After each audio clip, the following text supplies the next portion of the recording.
Party people, your dreams have been fulfilled. We're back. Give me a minute. Put them back in the fold. With my six of thoughts, it's your boy Taylor. Back for a new season, which actually seems like the old season's past because absolutely nothing's changed.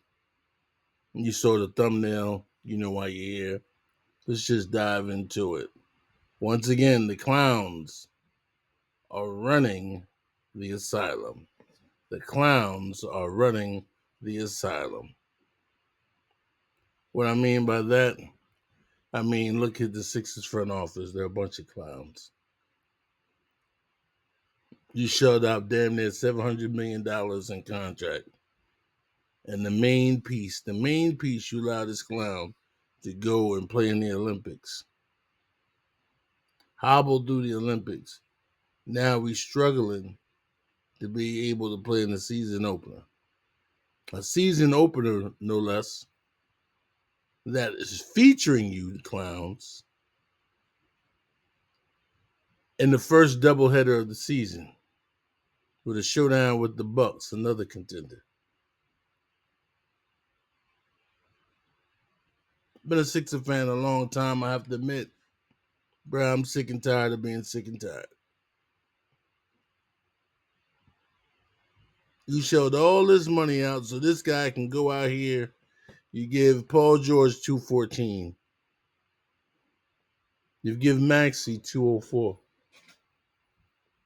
You give Joel 193. You give Martin 32. You give Oubre 32. A lot of money, you slinging big money around. But none of this shit matters if JoJo goes down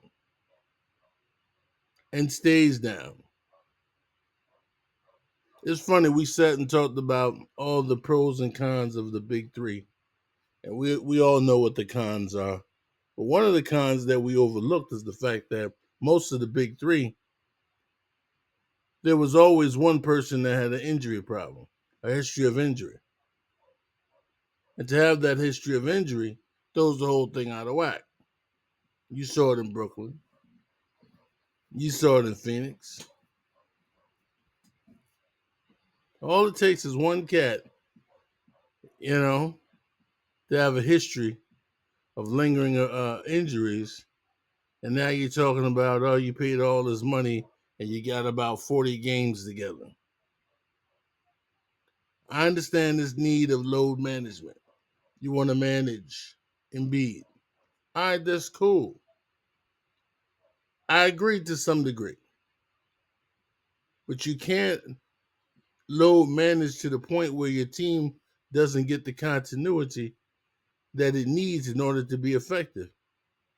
If this man's playing every fifth game, how are they going to be on the same page when it matters?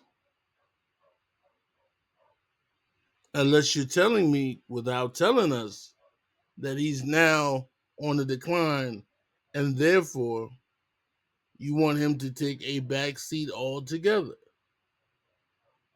and fall back. If that's the case, why did you give a man a $193 million extension after you watched him hobble up and down the court for the Olympics? See, everybody can't do what LeBron does. Everybody can't do what Steph Curry does. Want to be media darlings and want to be in good graces like them.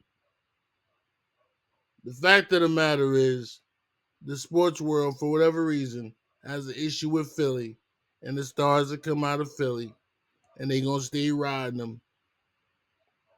They're never going to give them the credit that's due.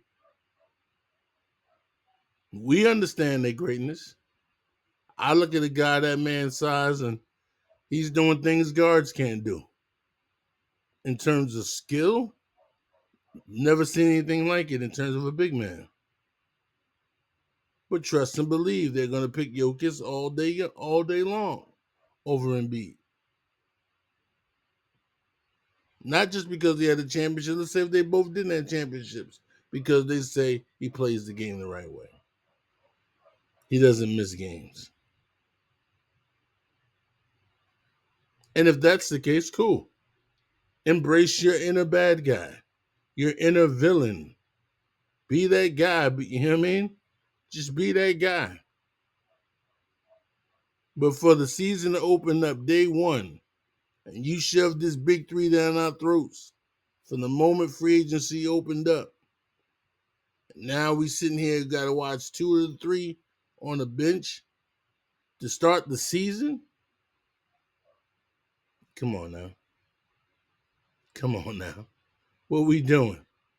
We doing the same shit we did last year. And I'm really getting tired of every 5 years when money free up and the Sixers get this money and they call themselves going on a spending spree. And they end up just misappropriating bread. I mean, come on, bro. I would not have given JoJo an extension had you took your ass to the Olympics and came back like that. Had you came back to the Olympics unscathed, healthy, you know what I mean? You played yourself into great shape, cool. But Olympics been over and you been home. And now you can't come out for one game and then go on the shelf. We know you're doing load management. Play the night, take the next two off.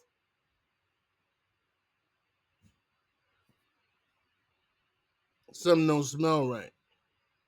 Something don't smell right, and chances are something ain't gonna end right. Am I rooting for the Sixers? Absolutely. I want to see them shine. I thought, they had a great off season. Let's do it. Big three, big three. Come on, yeah. We finally got our big three. We can compete. And I'm here to tell you the way Boston whooped up on the Knicks yesterday, who people are saying is like the real contender. Man,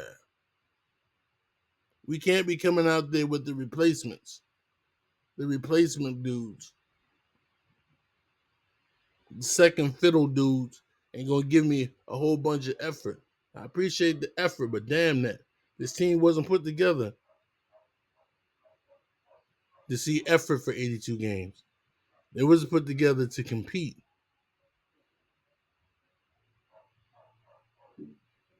All I gotta say is, most and trust me, I don't do this often, but I'm willing to bet I can stand in the mix and say it's all right for me to speak for Sixer fans on this everywhere.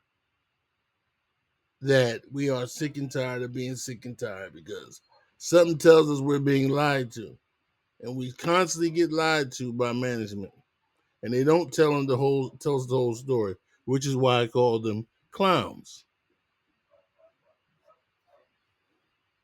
And right now, the circus is in town.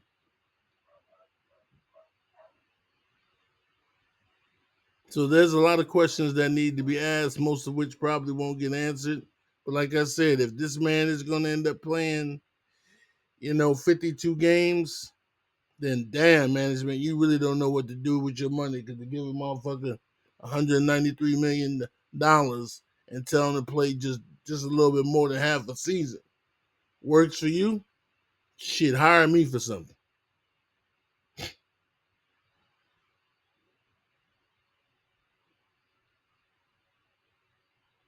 I hope this works because if not, man, what Maxie gonna do when all these cats are old now and he's the young head and he gonna look around and be like, yo, what the hell? Because in about 2 to 3 years, that's what it's gonna be. Where the hell?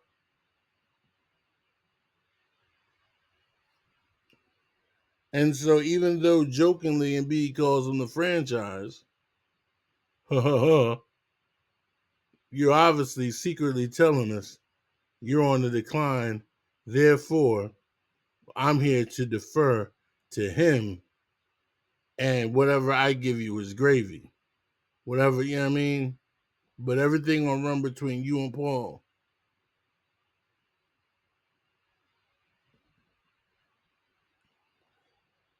It is what it is. Like, comment, subscribe. Party people, as always, be safe. I'm interested to know what you guys think, what you got to say about it. It's like we picked up where we left off last year. We left the season off talking about Embiid's injury, only to be sitting here talking about it again before the damn season even starts. So like, comment, subscribe. Y'all cats be safe, and I'm out.